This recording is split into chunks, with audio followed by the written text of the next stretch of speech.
بسم الله الرحمن الرحیم. اعوذ بالله من الشیطان الرجیم. ګران اورېدونکو، تاسو لا ویډیو درکړم دا شیر کړئ، خامخا واورئ. نن به تاسو داسې پاټونه کوم چې کوم نښه به نه ولم.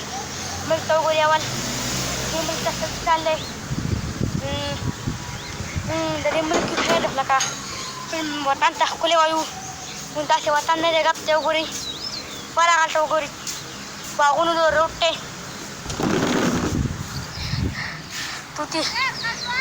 توتی جان نه دی، توتی جان نه دی، که زما ماسي زوی توتی جان د کوکاړي روډ په کوکاړي خطا ډډې کړې وې، 10 ډډې کوکاړی دلته و. کوکاړي ته یې وایي چې لیونی ګډ شوی دی، راشه زور ټانکه راشه، ته به راځې، تا سره به زه کور کې ګورم، تا به زه په ډزې ولم. 10 ډډې یې پرې کړې دي خطا. تاسو ګورئ، خامخا واورئ دا ویډیو. کوکاړی چې موږ وکتو، سرزمین خان حاجي ورته ریپټ وکړو، تماچې ورته نیسلې وه، خطا ډزې.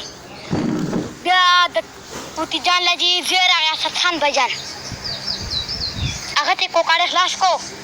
کوکاړی بایجان چې موږ وکړو، کوکاړي بایجان پیمپر جړ کړی و، جمال کوټه یې وله ورکړې وه، ډډې یې پرې کړې وې. چې موږ وکتو، موږ ګټو باړی کوو. موږ ترې تپوس وکړو، کوکاړیه ته ولې په داسې پرېشل کې راځې؟ توتی جان بایجان په ما ډډې وکړې. موږ وایي څو ډډې؟ وایي ریپټ یې په ما وکړو، 10 ډزې وکړې. ما نه یې وار پر خطا کړو، ما کم دی ته چا ته نارې ووهلې، زما حق کې څوک نه و. تاسو ته داسې وایم چې توتی جان بایجان نه ځان بچ کړئ، خامخا ترې ځان بچ کړئ. پرېشل د پې لیونی پرې ګډ شوی او لیوني وله مازغه اخوا دېخوا کړي دي. مازغې کار نه کوي، ځانګلي دي مازغو.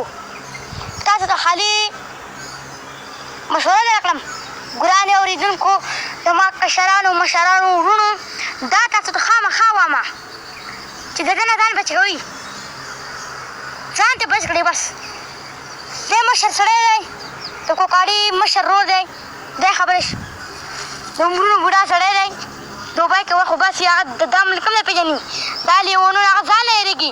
ته به که نه وایې چې کوکاړی به یو ځای کې بل ځای کې ازمري منې کوي، کوکاړی چې ځان له تیارې منې کوټ کې ناستې کور، ځان له د کور نه بهر راوځي. دې پسې به موږ داسې کار کوو چې د دې کور ته به یې ورځ ووایي لانټه د پاسه، بله نه ورپسې ګټې ویلو، دې به یارو، خامخا به یې